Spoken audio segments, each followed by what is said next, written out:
Bitcoin à 70 000, alt season, qu'est-ce qu'on veut voir, qu'est-ce qu'on veut pas voir pour que ça continue, c'est l'objet de ce brief. Alors prêt, c'est parti.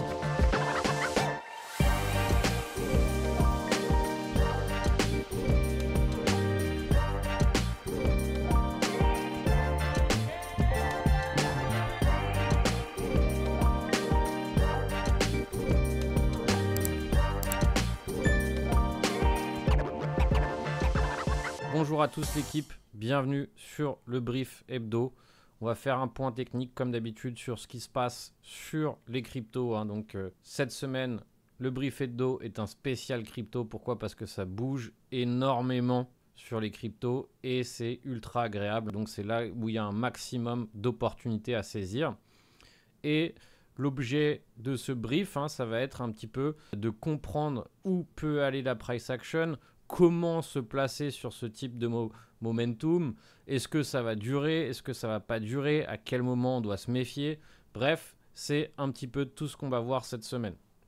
Alors il faut savoir que la semaine dernière, j'étais plutôt baissier, dans le sens où on était en train de consolider sur le haut de range et on avait l'open interest qui a haussé. Et d'ailleurs, juste après le dimanche, on a eu une petite baisse qui s'est amorcée. Donc, ce n'était pas une énorme baisse, mais on a bien buté sur les 61 000 et on s'est arrêté à 56 000. Donc, baisse significative tout de même.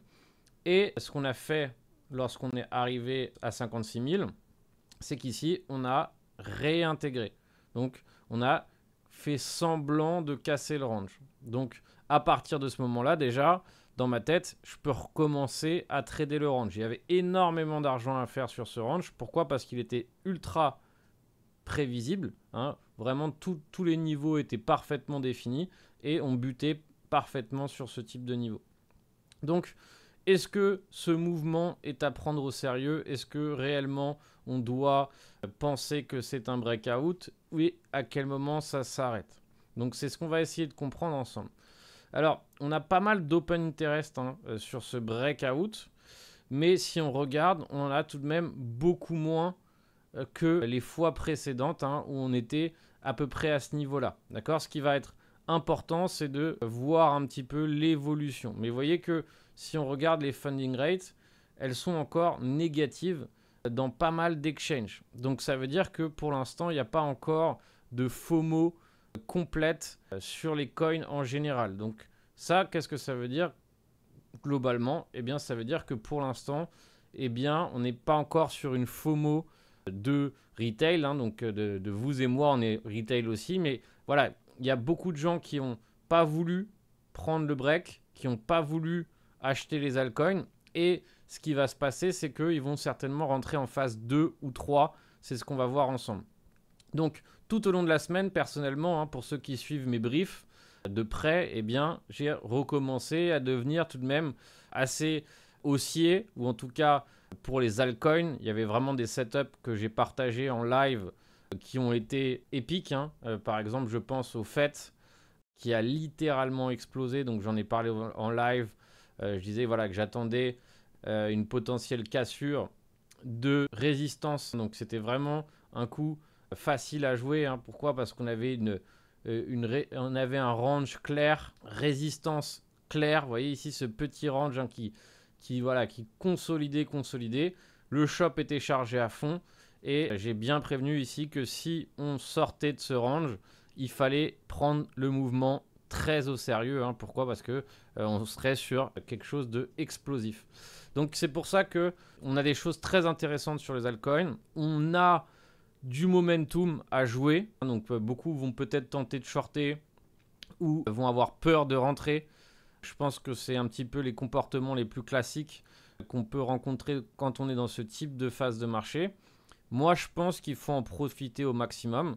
Il y aura forcément des corrections. Il y aura forcément des moments où ça va échouer.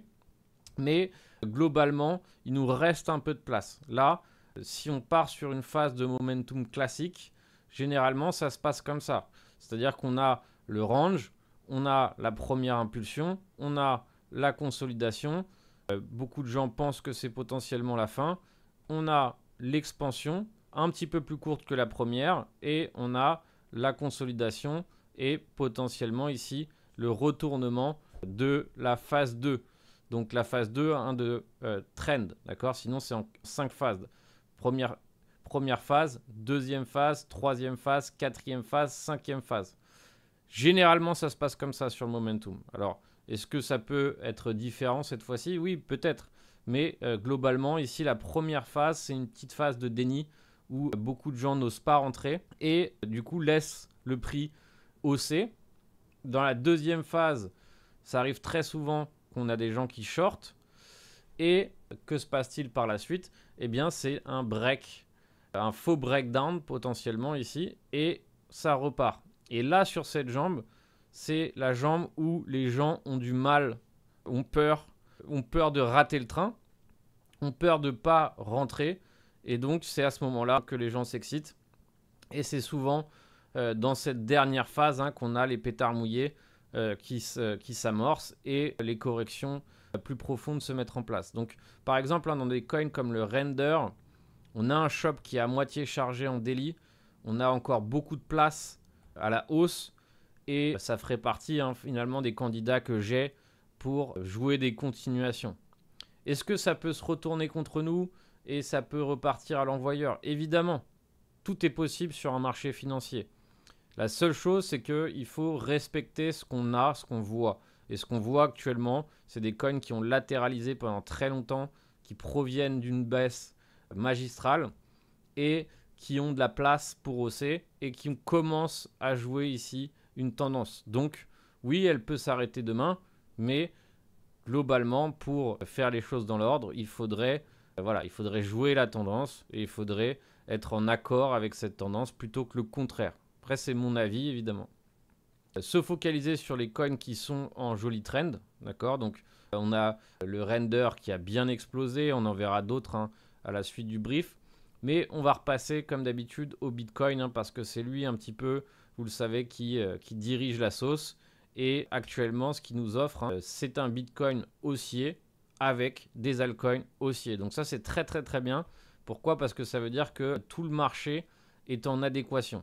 D'accord? Tout le marché avance dans le même sens. Alors, quand je dis tout le marché, c'est tous ceux qui sont en tendance. Hein. Il y a des coins qui n'ont pas forcément beaucoup bougé ou qui ne sont pas forcément très intéressants. Mais voilà, ceux qui veulent l'être et qui sont intéressants nous montrent hein, instantanément que tout va en cœur.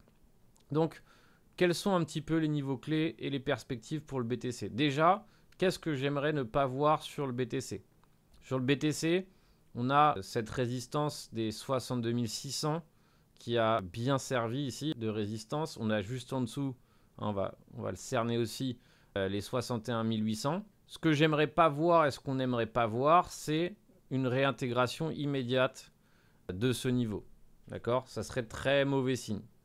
Est-ce que ça peut se faire? Bien sûr, ça peut se faire. Mais tant qu'on ne voit pas ça, on est à peu près tranquille. Mais c'est vrai que si on verrait ce mouvement réintégré de la sorte, ça ne serait pas forcément très bon signe sur le court terme. Ensuite, ce qu'on a d'autre, c'est qu'on a comme niveau clé les 66. Vous voyez ici les 66, ça représente ce dernier sommet avant la chute complète. Donc c'est un niveau clé à franchir aussi. Ça sera la prochaine résistance sans aucun doute. Enfin, on a évidemment cette énorme zone des 70. Hein. Si on la regarde en weekly, on le voit encore mieux. On voit bien que voilà, toute cette zone, c'est une zone de résistance clé. Donc avant de parler de sortie du range ou d'ATH ou peu importe, il faut d'abord être capable de s'affranchir ici des 70 000 $. Mais vous voyez qu'en weekly, c'est pas trop mal ce qu'on est en train d'avoir. Hein, maintenant, en weekly, il suffirait d'un creux au-dessus du précédent weekly pour déjà avoir un début ou 50% du travail d'un retournement de tendance weekly. Donc vous voyez que finalement, on revient de loin et là, on recommence à envoyer quelque chose de solide. Hein, je vous rappelle qu'à ce moment-là, beaucoup de gens étaient extrêmement baissiers. À ce moment-là, beaucoup de gens étaient extrêmement baissiers. Et pour l'instant, je pense qu'il n'y a pas encore trop de gens haussiers. C'est vrai que maintenant, il va falloir être très vigilant à l'approche ici des 70K. Donc d'abord ici les 66, hein, je pense que c'est la zone qui va probablement nous servir le plus. Mais faire évidemment très attention lorsqu'on arrive sur ce type de résistance. Mais pour l'instant en daily, si on regarde ici, on a dessiné un W daily. D'accord? Donc on a réussi, hein, grâce à ce breakout, à envoyer une structure haussière. Donc sur le daily, on est maintenant dans une tendance haussière. Donc vous voyez qu'on a fait pas mal de travail. Et tant qu'on se maintient un petit peu sur cette zone, on est plutôt bien. Si dans quelques jours, on revient, hein, donc 3, 4, 5, 6 jours, on revient vite sur la zone et qu'on rebondit, là, c'est pas trop grave. D'accord? Ce qu'on veut vraiment éviter, c'est l'effet pétard mouillé où on réintègre la zone. Donc là, vous voyez que le shop est à moitié déchargé, même plus que la moitié, et qu'il a commencé à déclarer son mouvement vers le haut. Donc, qu'est-ce que ça veut dire? Ça veut dire qu'il lui reste amplement de l'énergie pour aller plus haut. Ça nous laisse, on va dire, beaucoup plus confiants sur le fait que les probas d'aller chercher la première target des 65 sont assez élevés et probablement aussi, pourquoi pas, terminer par se refaire une prise de liquidité à 70. Je vous en parlais dans mes briefs, je vous en parlais dans la vidéo de la semaine dernière. 62 700 ou allez, 63 000, c'était mon pivot pour justement commencer à prendre le mouvement au sérieux. Quand je parle de niveau accepté, c'est lorsqu'on arrive à tenir un niveau. Ça arrive qu'on arrive à trader au-dessus d'un certain niveau. Lorsqu'on a ce type de mouvement et qu'on tient au-dessus d'un niveau, ça veut dire qu'on a accepté. Donc, c'est pour ça que j'estime que maintenant, et tant qu'on tient un petit peu ce niveau, les probas d'aller chercher plus haut sont assez élevés. Alors, passons maintenant à Ethereum qui montre des signaux de force et qui a pas mal de place pour hausser. C'est vraiment l'avantage d'Ethereum, c'est que pour l'instant, il était vraiment en train de latéraliser, il était en train de compresser et c'est lui, on va dire, en termes de pourcentage, hein, qui peut avancer une belle impulsion. Et vous voyez que ce qu'on remarque, ce qu'on a remarqué dans les lives aussi pour ceux qui étaient présents, c'est qu'on a buté sur le support et qu'on commence ici, on voit un ETH BTC fort. Je vous rappelle que c'est ce type de conditions qu'on veut voir pour être long sur Ethereum, pour favoriser Ethereum et pour estimer qu'il a des chances de pouvoir breaker à la hausse ou à la baisse. Ça, c'est vraiment le prérequis minimum pour pouvoir être serein sur Ethereum. Et d'ailleurs, c'est en partie dû à ça, donc pas que uniquement parce que même pendant la baisse ici, on a vu des altcoins qui ont haussé. On voit que là, le jeu a légèrement changé dans le sens où c'est plus comme avant, avec des règles pareilles, hein, où tout se passe pareil. Là, on a vu des altcoins qui ont explosé, même avec un ETH BTC baissier. Donc en fait, on a vraiment des altcoins qui ont latéralisé depuis longtemps. Ils avaient l'énergie nécessaire pour envoyer des grosses impulsions. Donc ETH BTC haussier, ça veut dire bon pour Ethereum. Donc vous voyez qu'Ethereum, lui, n'a pas encore réussi à breaker sa résistance comme l'a fait le BTC. Donc il est légèrement en retard par rapport à BTC. Mais lui aussi a un shop chargé. Et il a un shop ultra chargé pour l'instant. Ça veut dire que l'impulsion qu'il y aura après que le shop se décharge sera démentielle. Ça ne serait pas impossible de prendre 300, 400, 500 $ de move en quelques bougies. Alors, oui, on pourrait se dire que ça peut casser à la baisse, d'accord. Mais normalement, on voit que des coins et le BTC ont pris de l'avance. Donc, logiquement, l'Ethereum suivra par la suite, hein, peut-être avec un peu de retard, si tout se passe bien et si le marché ne se retourne pas contre nous.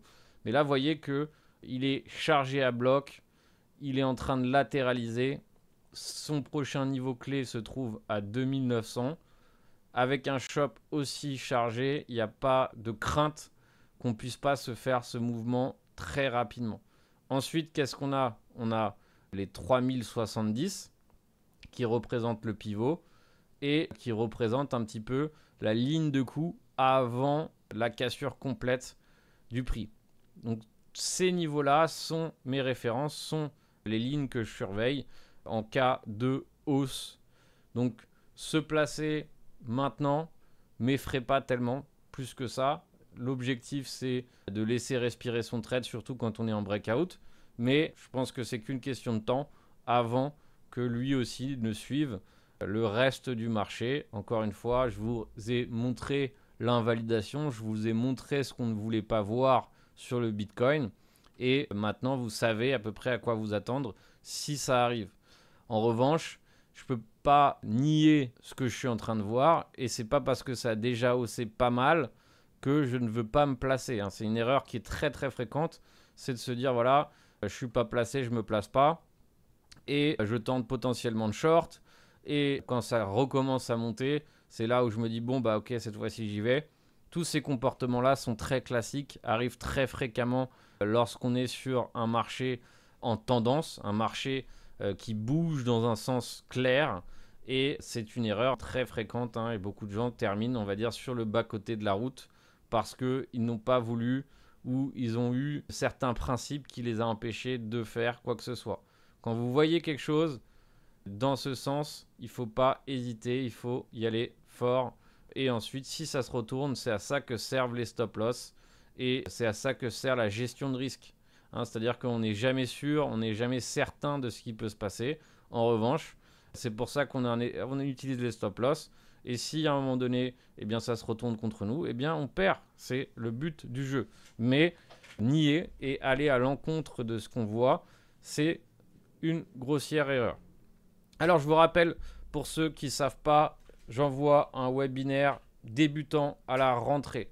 Alors, c'est un webinaire qui est destiné aux débutants qui ont besoin d'une méthode de travail, qui ont besoin d'une organisation, qui ont besoin d'apprendre, on va dire, une ou quelques stratégies, une ligne de conduite. Bref, toute personne qui souhaite passer sérieusement sur les cryptos doit passer par un webinaire débutant. Alors, je vous rappelle que tout ce qu'on va voir dans ce webinaire débutant est aussi valable sur les marchés traditionnels.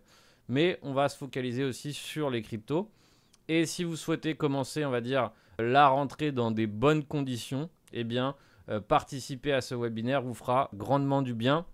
Alors, c'est les dernières places qui sont en early bird. Donc, si vous souhaitez participer, achetez votre place avant qu'on augmente le tarif. La semaine prochaine, à la prochain brief hebdo, je doute qu'il reste des places en early bird. Donc, je vous attends. Pour tous ceux qui sont débutants, on commence toujours l'année comme ça à s'occuper un petit peu de ceux qui commencent à rentrer ou qui veulent commencer à rentrer. Et je pense que c'est la meilleure façon de commencer l'année. Donc voilà pourquoi on a décidé de commencer l'année avec ce webinaire. Le lien est dans la description et en commentaire piné. Donc n'hésitez pas à prendre votre place avant l'augmentation du tarif. Alors maintenant, on va passer aux coins intéressants ou aux coins que j'estime être intéressants. L'objectif, c'est de repérer un petit peu tout ça. Donc, on a le FTM qui a décollé complet. Donc, vraiment incroyable hausse depuis son plus bas. On est sur du 100%. C'est complètement démentiel.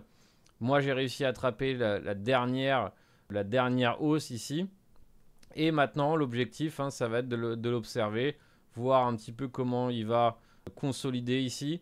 Est-ce qu'il va renvoyer, on va dire, une phase où il va tout simplement range et nous renvoyer une hausse. Mais une chose est sûre, c'est que la target est ici à 54. Si vous avez des altcoins à analyser ou que vous souhaiteriez voir pour la prochaine brief hebdo, je vous invite à le mettre en commentaire. Tous ceux qui ont le plus de commentaires, ça sera les coins que je verrai la semaine prochaine. Il y a énormément à faire actuellement sur les altcoins. Donc, il y a énormément d'analyses intéressantes à regarder. Pourquoi ? Parce que ça bouge, ça grouille de tous les côtés sur les altcoins. Et donc, c'est ça qui est beau. Et c'est ça qui peut nous permettre de capitaliser un maximum sur ce qui se passe. Autre coin que je surveille et que j'estime être intéressant à surveiller, c'est par exemple le Pendle. D'accord ? Le Pendle vient de sortir de son range, de consolidation, nous a envoyé ici la première jambe de hausse. Le shop est encore bien chargé et donc objectif, tenter de rentrer sur le momentum. Rien de plus, rien de moins. Ensuite, on a le render, je vous en ai parlé tout à l'heure. Et je pense qu'on va repartir sur une petite trend EI. Donc, qu'est-ce qu'on fait quand on voit une trend se mettre en place ? Eh bien, au lieu de la contrer, on essaye d'aller avec la trend. C'est l'objectif. On a donc du coup le Tao hein, qui a bien performé, donc il fait partie de la trend. Hein, donc lui, il est en train de consolider.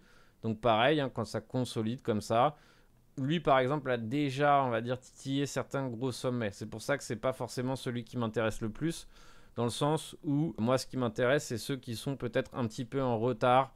Et donc dans ces cas-là, hein, on profite de ce retard. Par exemple, le IO, lui, a pas mal de jambes, hein, a pas mal de place pour pouvoir hausser.